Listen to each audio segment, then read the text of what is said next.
ኣይተና ሱና ዝብል መግለጺ መንግስቲ ኤርትራ ኣብ ልዕሊ ጽምዶ ድማ ካል ሓደጋ አንጸራሊው ከም ዘሎ ዝሕብር ዜና ለሙዓንቲ ሰሚዕና እዚ ጽምዶም ኣብ መንጎ ክልተ ሓደጋታት እውን ተቐርቂሩ ከም ዘሎ ዝገልጽ ዝርዝር ጸብጻብ ካብ መንግስቲ ኤርትራን ካልኦት ዝርዝር ሓበሬታ ክነስምዕና በአንፈት ወልቃይት ዝተዓለመም ኣብዚ ክልተ መዓልቲ ዝድማ ኣብ ማሕበራዊ ሚድያ ዝተዘርግሐ ቪድዮ ኣብ ሱዳን ዝተመረቀ ሓይሊ ኮማንዶ ዝተመልከተውን ካል ሓዲስ ዜና እዩ ንኢሳያስ ንምድምሳስ ዝተዳለወ ጦርውን ተንቀሳቂሰሎ ታሪኻዊ ፍጻመ ፕሬዝደንት ናብ ቤት ማእሰርቲ ኣትየሎም ዝነበር ፕሬዝደንት ናብ ቤት ማእሰርቲ ምእታው ሲዕቡውን ዝርዝር ዜና ወፅየሎ እዚ እውን ሕዚ ክትሰምዕዎም ሰላምታና በብዘለኹም ይብጻሕኩም ክብራት ሰማዓት ተመልከት ናትና ፈረም እዚ ናትና ፈረም ድምጽ ኩሉ እዩ በብሰዓቱ ሓድሽቲ ዜናታት ይወፅለው ናትና ፈረም እንዳተኸታተለት ነባኹም ተብለላ ክሳብ ሕዚ ናይ ደወል ምልክት ዜና ካኹም ሓንቲ ሻብ ናይ ደወል ምልክት ክትነኹ ላይክ ጌርኩም ክትጅምሩ ድማ ከም ተትሪና ነዘኻኽረኩም ናብ ዝርዝራቶም ክንሓልፍ ኢና ሰናይ ምክትታል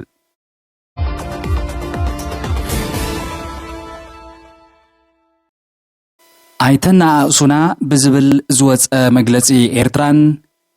ጽምዶ ዘንጸላለወ ሓደጋ ዝተመልከተም ኩነታት ፖለቲካ ቀርና ኣፍሪካ ኣብ ውሽጢ ናይ ውድብን ስጋኣትን ይርከብ ፍሉይ ድማ መንግስቲ ኤርትራ ኣይተና ሱና ዝብል ድምፂ ብትሪ የስምዐሎ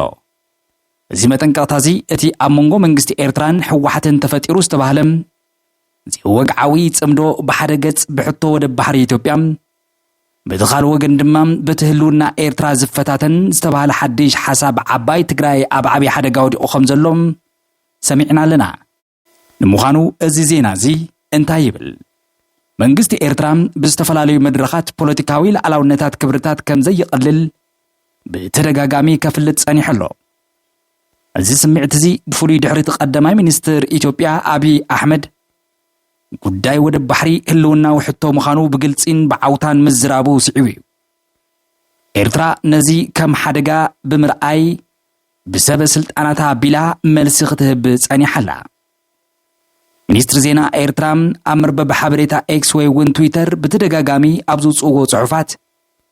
ከምኡውን ኣብ ወግዓዊ መርበባት ሓበሬታ መንግስቲ ዝድርግሑ ሓተታታት ቀንዲ መልእኽቶም ንኤርትራ ኣይተ ኣናስዋ ዝብል እዩ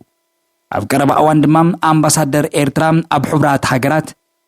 ወይዘሮ ሶፊያ ተስፋ ማርያም ኣብ ካምፓላ ዩጋንዳ ኣብ ዝተኻየደ ዋዕላ ዘይሻራውያን ሃገራት ኣብ ዘስምዖ ቃል ሓንቲ ሃገር ንእሽቶ ትኹን ዓባይ ላዕላውነታ ክኽበር ኣለዎ ክብሉ መጠንቀቕን ነዚ ስግኣት እዚ ኣንጸባሪቑ እዩ ኣምባሳደር ሶፊያ ወሲኸን ኤርትራ ንጂኦፖለቲካዊ ረብሓታትን ስሳዕን ክበሃል ቅዋም ቻርተር ሕቡራት ሃገራት ዝጥሕስ ንላዕላውነት ሃገራት ዝግህዝ ብመነለን ዝዓይነቱ ኣካይዳ ፈጻሚያ ከም ዘይትቕበል ብትርያ ገሊጻ እቲ ኣብ መንጎ ሕወሓትን መንግስቲ ኤርትራን ተፈጢሩ ዝተባህለ ወታደራዊ ምሕዝነት ወይ ድማ ጽምዶ ንሓበራዊ ጸላኢ ንምውጋድ ዝዓለመ እኳ እንተነበረ ሕጂ ኣብ ዓብይ ፈተና ወዲቑ ዝብል ዜና ኢና ሰሚዕና ዘለና እቲ ሓደጋ ድማ ኣብ ክልተ ኣንፈት ከም ዝተለዓለ እዚ ዝረኸብናዮ ሓበሬታ ይምልከት እቲ ፈላማይ ሓደጋ ዝተባህለ ሓደጋ ዓባይ ትግራይ ተባሂሉ ዝተገለጸ ክኾን ከሎ ከምቲ ኣብ ኤርትራን ፖስት ዝተዘርግሐ ጸብጻብ ዝሕብሮም ገለ ኣካላት ሕወሓት ነቲ ጽምዶ ተጠቂሞም ኣብ መጻኢ ንኤርትራ ሓዊሱ ዓባይ ትግራይ ናይ ምፍጣር ስውር ኣጀንዳ ከም ዘለዎም ይግለጽ እዚ ሓሳብ እዚ ንላዕላውነት ኤርትራ ብቐጥታ ዝግህዝ ስለ ዝኾነ ኣብ መንጎ ክልቲኦም ኣካላት ውሽጣዊ ዘይምትእምማን እውን ፈጢረሎ ይበሃል ሕወሓት ነዚ ከም መዋጽኦ ክትጥቀመሉ ከላ ንኤርትራ ግን ህልውና ዝትንክፍ ቀይሕ መስመር እዩ ብዝብል እዩ እቲ ካልኣይ ሓደጋ ተባሂሉ ዝተቐመጠ ነጥቢ ድማ ሓደጋ ሕቶ ወደብ ኢትዮጵያ እዩ ኢትዮጵያ ብወገና ንቀይሕ ባሕሪ ናይ ምጥቃም ሕቶኣ ብምሕያል ንኤርትራ ኣብ ትሕቲ ጸቕጢ የእትዋ ኣሎም እዚ ድማ ነቲ ምስ ሕወሓት ዝተገበረ ጽምዶ ብኣንጻሩ ብምውሳድ ንኤርትራ ካብ ክልቲኡ ወገን ሓደጋ ከም ዘንጸላለዋ ተገሚቱ ኣሎ بمنصر بزح حزبي انت تراعيم بزح تزاربت تግርኛ ኣብ ትግራይ ኢትዮጵያ ካብቲ ኣብ ኤርትራ ዘሎ ይበዝሕ ገለ ወገናት ነዚ ከም መበገሲ ብምውሳድ ንኤርትራ ኣብ ትሕቲ ትግራይ ናይ ምጥቅላል ሓሳብ ይስዕበሎም ዝግን ለዓላውነት ኤርትራ ከም ምድፋር ስለ ዝቁፅር ኣብ መንጎ ኤርትራውያን እዞም ኣካላትን ፈጺሙ ስምምዕ ክፍጠር ኣይኽእልን እቲ ኣብ መንጎ ሕወሓትን ኤርትራን ዘሎ ርክብ ካብቲ ዘይተቀደሰ ፖለቲካዊ መርዓ ንላዕሊ ፖለቲከኛታት ኤርትራ ነቲ ርክብ ብጥንቃቐ ክምርምርዎ ዝገብር ኩነታት ፈጢሮሎ ዝብል እውን ትንታነም ብሰፊሑ ይስማዓሎም ኣብ ሕጊ ሕቡራት ሃገራት ኩለን ሃገራት ብዘየገድስ ስፍሓትን በዝሒ ህዝብን ወይ እውን ቁጠባዊ ዓቕመን ኣብ ጉዳይ ለዓላውነት ማዕረን ኤርትራ ትኹን ኢትዮጵያ ኣሜሪካ ትኹን ጅቡቲ ለዓላውነት ማዕረ እዩ እንተኾነ ግን ኣብ መሬት ዘሎ ሓቂ ካልእ እዩ ሓይሊ ሓንቲ ሃገር ዝልካዕ ብቁጠባዊ ዓቕማም ወታደራዊ ብቕዓታ ቴክኖሎጂካዊ ዕበታ ምዃኖም ዝፍለጥ እዩ ኤርትራ ብስፍሓት መሬት ካብ ሃገራት ከም ስዊዘርላንድ ወይ ደቡብ ኮርያ ተዓቢ እኳ እንተኾነት እዘን ሃገራት ግን ብቁጠባዊ ዓቕመን ካብ ኤርትራ ኣዝየን ዝበለፀን ስዊዘርላንድ ንኤርትራ ቁጠባዊ ሓገዝ ትህብ ምንባራ ደቡብ ኮርያ ድማ ካብ ዓበይቲ ቁጠባ ዓለም ምዃና ርኡዩ ስለዚ ሓይሊ ብስፍሓት መሬት ወይ ብበዝሒ ህዝቢ ጥራይ ኣይኮነን ዝምዘን እቲ ዘግርም ግን መንግስቲ ኤርትራ ብወግዒ ሓገዝ ከም ዘይቕበል ብስርናያት ከም ዝምራሕ እኳ እንተተገለጸ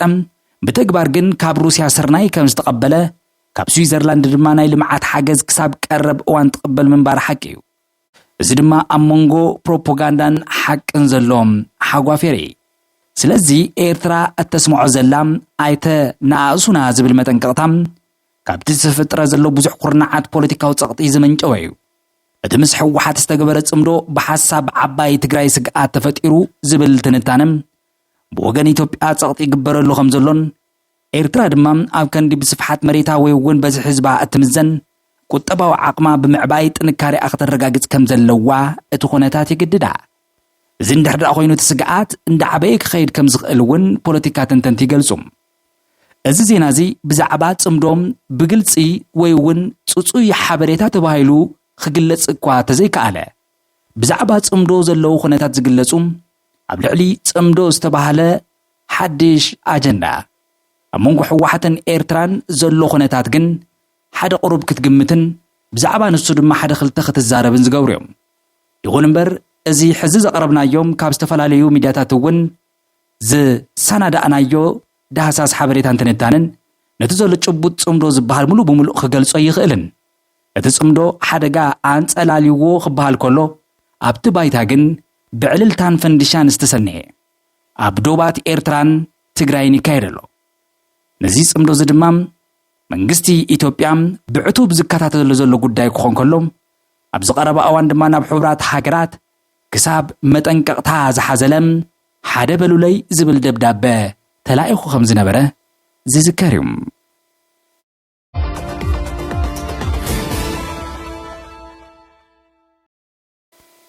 ብኣንፈቱ ወልቃይት ዝተዓለመ ኣብ ሱዳን ተመሪቆ ዝተባሃለ ሓይሊ ኮማንዶ ኣርሚ 70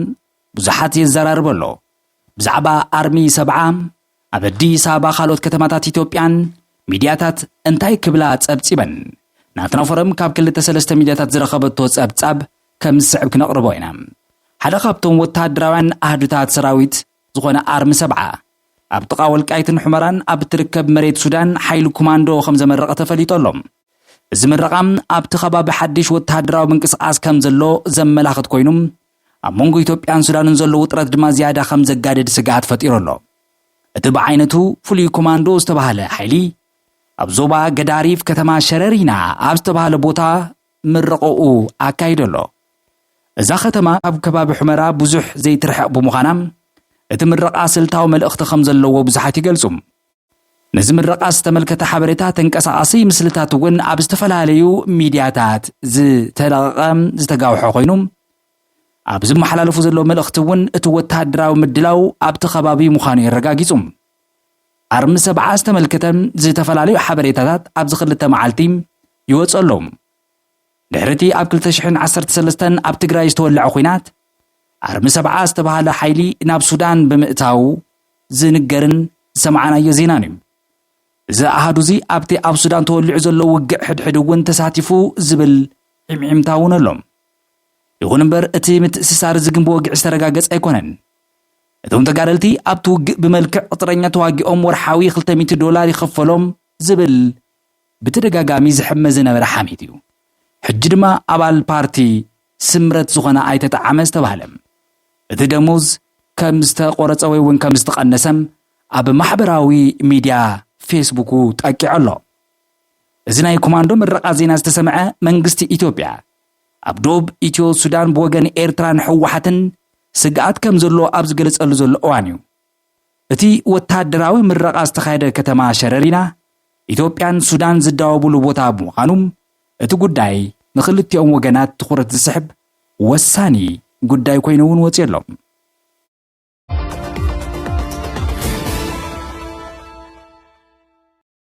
ንኢሳያስ ንምድምሳስ ዝተዳለወ ጦር ተንቀሳቂሱ ኣሎ ብረት ዓጢቑ ዝቃለስ ዲሞክራሲያዊ ውድብ ዓፋር ቀይሕ ባሕሪ ነቲ ኣብ ኤርትራ ዘሎ ስርዓት ፕሬዝደንት ኢሳያስ አፈወርቂ ንምግልባጥ ኣብ ዝገብሮ ቃልሲ ሓደ ሱግሚ ናብ ቅድሚት ብምውሳድ ንኣዋርሕ ዝኣክል ወታደራዊ ታዕሊም ክወስዱ ዝጸንሑ ኣባላት ሰራዊቱ ከም ዘመረቐም ፍለጡ ለይሉ ኣሎ እቲ ሓይሊ ንቀይሕ ባሕሪ ተዳልየለኹ ዝብል መፀዋዕታ ብምግላጽ ዝቕጽል ወታደራዊ ምቅላስ እውን ድልውየ ክብል መግለፂ ኣውፅኡ ኣሎ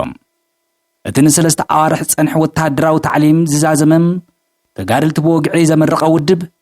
ነዚ ታዕሊም እዚ ኣብ ምዕዋት ዓብዪ ግደ ነይርዎም ንዝበሎም ኣካላት እውን ምስጋኑ ኣቕሪቡ ኣሎ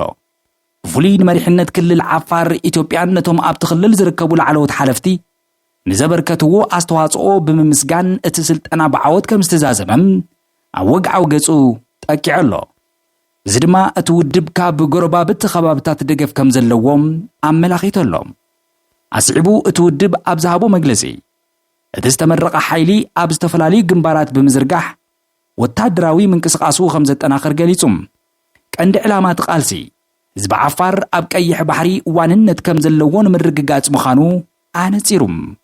ነዚ ንምዕዋት ድማ ህዝቢ ዓፋር ነቲ ኣብ ኤርትራ ዘሎ ስርዓት ክቃለስዎ ከም ዝግባእ ይጸውዑ ብተወሳኺ እዚ ናይ ሎሚ ወለዶ ፖለቲካዊ ይኹን ቁጠባዊ ጸገማት ከይተዳህለ ንቀይሕ ባሕሪ ክቃለስ ኣለዎ ዝብል ጭርሖን መፀዋዕታን መልእኽቲ እውን የስሚዑ እዚ ናይ ምረቓ ስነ ስርዓት እቲ ውድብ ሰራዊቱ ናብ ኣንፈት ዓሰብ ከም ዝንቀሳቐስ ካብ ዝገልጽ ሰለስተ መዓልትታት ጥራይ ጸኒሑ ዝተኻየደ ምዃኑ እቲ ምንቅስቓስ እንዳተጠናኸረ ይኸይድ ከም ዘሎ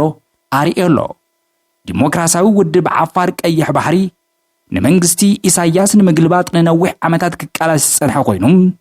ብፍሉይ ኣብ ዘመነ መንግስቲ ኢህወደግ ካብ ኢትዮጵያ ሓያል ወታደራዊ ደገፍ ይረክብ ከም ዝነበረ ዝዝከር እዩ እቲ ውድብ ዝተበገሰሉ ምኽንያት ድማ ኣብ ግምገም ቀይሕ ባሕሪ ዝነብር ህዝቢ ዓፋር ብሰንኪ ስርዓት ኢሳያስ ከቢድ ጭቆና ይወርዶ ከም ዘሎ ብምግላጽ እዩ ቅድሚ ሕጂ እውን ሰራዊቱ ዳንኬል ተባሂሉ ናብ ዝፍለጥ ክፋል ግዝኣት ኤርትራ ብምእታው ወታደራዊ ቃልሲ ንምክያድ ይንቀሳቐስ ከም ዘሎ ምግላጹ ዝዝከር እዩ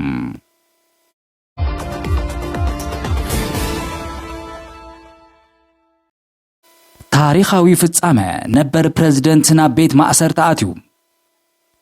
ነበር ፕሬዝደንት ፈረንሳይ ኒኮላስ ሳርኮዚ ብኽሲ ዘይሕጋዊ ገንዘብ ዘመተ ምርጫም ካብ ናይ ቀደም መራሒ ሊብያ ሙዓመር ጋዳፊ ብምቕባል ንሓሙሽተ ዓመት ማእሰርቲ ተፈሪድዎ ናብ ቤት ማእሰርቲ ወሪዱ ሳርኮዚ ኣብ ታሪኽ ዘመናዊት ፈረንሳይ ናብ ቤት ማእሰርቲ ዝኣተወም ፕሬዝደንት ብምዃኑ እውን ተመዝጊቡ ኣሎ ቅድሚኡ ድሕሪ ካልኣይ ኩናት ዓለም ኣብ 1945 ከም ኣቆጻጽር ኣውሮጳ ናይቲ ተሓባባሪ ዝነበረ ስርዓት መራሒ ዝነበረ ፊሊፕ ፒቴን ብኽሲ ሃገር ተኣሲሩ እኳ እንተነበረም ካብዙ እንድሓር ግን ዝኾነ ናይ ቀደም መራሒ ፈረንሳይ ናብ ቤት ማእሰርቲ ኣትዩ ይፈልጥን እቲ ኣብ ልዕሊ ሳርኮዚ ዝቐረበ ክሲ ኣብ 2007 ከም ኣቆጻጽር ኣውሮጳ ሕዚ እውን ንዝተኻየደ ፕሬዝደንታዊ መረፃ ዘመትኡ ንምውፋር ካብ ስርዓት ጋዳፊ ብዘይ ሕጋዊ መንገዲ ገንዘብ ተቐቢሉ ዝብል እዩ ሳርኮዚ ነዚ ክሲ ፖለቲካዊ ውዲት ክብል ክምጉት እኳ እንተጸንሐም ላዕለዋይ ቤት ፍርዲ ፈረንሳይ ግን ነቲ ክሲ ቅቡል ገይርዎ ኣሎ ቤት ፍርዲ ናይ ቀረባ ረዳእት ሳርኮዚ ዝነበረ ብሪስ ሆርቲፎክሰን ክላውድ ጎይንትን በዓል ስልጣናት ሊብያ ብምርኻብ ንዘመተ ምርጫ ገንዘባዊ ደገፍ ክሓቶ ከም ዝፍቀደሎም ብምርግጋጽ ነዚ ናይ ማእሰርቲ ፍርዲ ኣመሓላሊፉ እዞም ክልተ ሰባት ኣብ 2005 ዜግነት ፈረንሳይ ሊብያን ብዝነበሮም ዚያድ ታኪድን ኣቢሎም ምስ ሓላፊ ድሕንነት ወዲ ሓሙኡ ጋዳፊ ተራኺቦም ከም ተዘራረቡ ተፈሊጦሎም እቲ ቀንዲ መሳርሒ ዝነበረ ታኪድን ግን እዚ ፍርዲ ቅድሚ ምውፅኡ እዩ ሞይቱ ካብ 2007 ክሳብ 12 ንፈረንሳይ ዝመርሐ ሳርኮዚ ኣብቲ ኣብ ፓሪስ ዝርከብ ላሳንቴ ዝተባህለ ቤት ማእሰርቲ ንሓሙሽተ ዓመት ክሕልፍ እኳ እንተተፈረዶ ብኡ ንብኡ ግን ይግባኝ ሓቲቱ ኣሎ ንሱ ካብቲ ገበን ንጹህ ምዃኑ እኳ እንተኣመነ ቤት ፍርዲ ግን ብምኽንያት እቲ ዝቐረበ መርትዖ ዘለዎ ክብደት ናብ ቤት ማእሰርቲ ኢኻ ክትወርድ ክብል ወሲኑሉ ኣሎ ሳርኮዚ ካብቲ ኣብ 16 ክፍለ ዘመን ከተማ ፓሪስ ዝርከብ መንበሪኡ ምስ በዓልቲ ቤቱ ካራራ ብሩኒ ኢድ ንኢድ ተታሒዙ ክወፅእ እንከሎ ልዕሊ 100 ዝኾኑ ደገፍቱ ሽሙ እንዳፀውዑ ደገፎም ገሊፆም ኣለዉ ወዱ ሉዊስ ወዲ 27 ዓመት ደገፍቶ ብኡ ደግፎም ክሪኡ ፀዊዑ እቲ ካልእ ወዱ ፒየር ድማ ናይ ፍቅሪ መልእኽቲ ክሰዱ ሓቲቱ ኣሎ እዚ ወዲ 70 ዓመት ፖለቲከኛ ናብቲ ኣብ ደቡባዊ ሸነኽ ሩባ ሴን ኣብ ከባቢ ሞንቶፓርነስ ዝርከብ ቤት ማእሰርቲ ክውሰድ ከሎ መንገድታት ብብዙሓት ፖሊስ ተዓፅዩ ነይሮም ባርከስ ክቡራት ሰማዕቲ ተመልከቲ እናትናፈረም ንሎሚ ዝሓዝናዮም ዋናዊ ዝርዝር ዜና ዳህሳስ ሓበሬታን ትንታነታትናን እዞም ሰማዕኹም ይመስሉ ነይሮም ቀጻሊ ብኻልእ ሓዲስ ዜና ክንምለስ ኢና ክሳብ ሻቡ ሰላም